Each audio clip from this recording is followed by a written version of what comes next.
Hi Anna, I thoroughly enjoyed watching your video discussion for this week. Your definition of psychopathology was beautifully worded.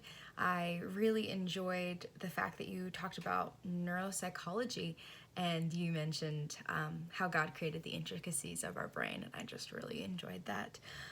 Additionally, you talked a lot about contributing factors, which I noticed some other of our classmates had done, and I didn't really do this, but I appreciated that you talked about other aspects that impact psychopathology, but at the end of it, you were just talking about how sin is the root, which I really appreciated. You called it for what it was as a Christian, but you also talked about the secular world and how abnormality is viewed in that sense.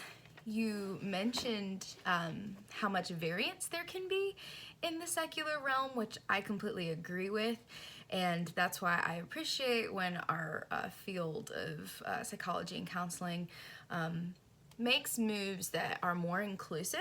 I found this article by Sudari and Gupta 2020. They looked at borderline personality disorder in India. And as I was reading through their article, I really appreciated how they talked about the differences in specifically the DSM-5.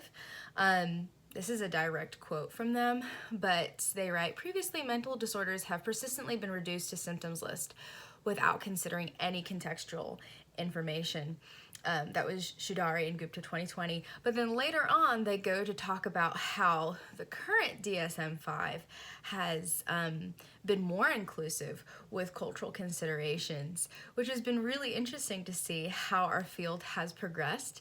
And you mentioned culture just 2 times, but as somebody who is very interested in cross-cultural counseling, I really enjoyed taking that little piece and running with it and finding an article just really applying what I'm talking about currently. So thank you for sharing, and I hope you have a wonderful rest of your day.